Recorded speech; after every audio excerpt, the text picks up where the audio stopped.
গিয়েছে, এর মধ্যে কি সরকার পক্ষ আপনাদের সঙ্গে কোনো যোগাযোগ করেছে? না, কোনো রকম কোনো যোগাযোগ এখনো করা হয়নি। আশা করছেন করতে পারে? আশা না করলেও আমরা আমাদের প্রতিবাদ চালিয়ে যাব। প্রশাসন কি করবেন, প্রশাসন সেটা বুঝুন। আমরা এখানে যে অবস্থান করছি সেই অবস্থান করব এভাবেই, আন্দোলন আরও তীব্রতর হবে সেটাই আমি জানাতে চাই। তো আমরা ফেস করেছি প্রাথমিকভাবে, এখনও অবধি আমরা সেরকম কিছু ফেস করিনি, তবে অবশ্যই সেরকম কিছু ঘটতেও পারে সে আশঙ্কাও আমাদের মধ্যে রয়েছে। কিন্তু এটুকুই জানাতে চাই, যাই ঘটুক, আমাদের প্রতি যত অত্যাচারী হোক, আমরা এই প্রতিবাদ মঞ্চ থেকে উঠবো না, কারণ আমরা এখানে অভয়ার বিচারের জন্য বসেছি এবং সেই অভয়ার বিচার শুধু আমাদের নয়, আপামর জনসাধারণের মনের কথা, এবং তারাও একই প্রতীক্ষা করছেন আমাদের মতোই।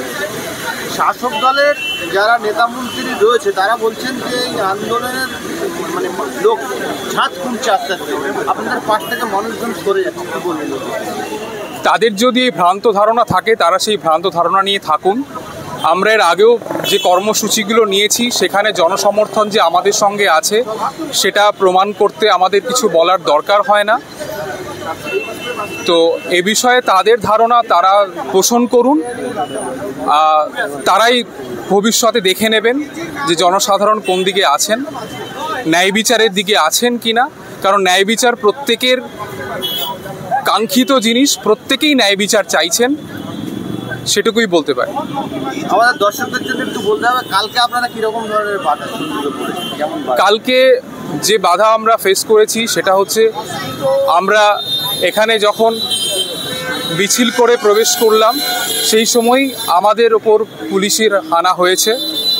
আমরা এখানে পিসফুল প্রোটেস্ট করছিলাম, তার ওপরও আমাদের ওপর অত্যাচার হয়েছে, লাঠিচার্জ হয়েছে।